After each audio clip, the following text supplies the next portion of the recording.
paggawa ng Facebook Reels ay 1080 pixels. Welcome back mga kananay! Isang panibagong tips na naman po buhat sa inyong nanay ang aking ipapabot sa inyo.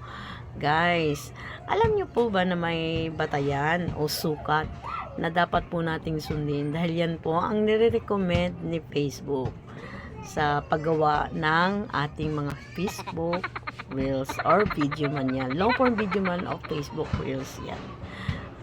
Meron pong 4 na kategorya guys na pwede po nating gamitin. Unang-una po dyan ay, ang pinakauna po talaga ay 1080 pixels. Pangalawa, 720 pixels. Pangatlo, 480 pixels. At pang-apat ay 360 pixels.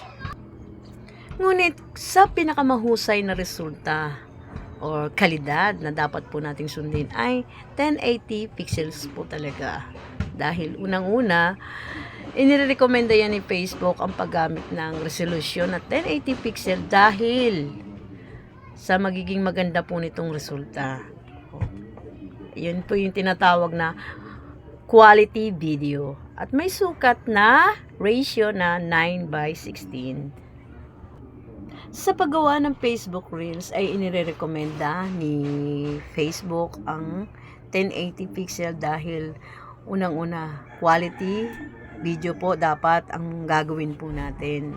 Magandang resulta, at may kalidad video, quality video. Ngunit sa pinakamahusay na resulta or quality video na dapat po nating i-upload na video ay kailangan po talaga na 1080 pixels na may ratio na 16:9 para mas lalo pong maging quality po ang ating video na gagawin. Sa paggawa ng Facebook Reels ay inirekomenda po talaga ni Facebook ang 1080 pixel para mas lalo pong gumanda ang kalidad ng ating gagawing video. Again guys, sa paggawa po ng Facebook Reels, ang tamang resolution po na ating gagamitin ay 1080 pixels para mas maganda po ang magiging resulta at kalidad ng ating ginagawang video.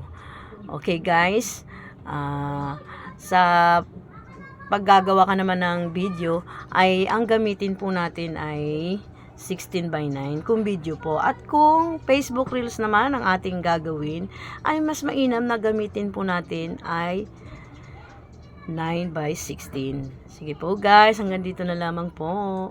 Thanks for watching. Paalam.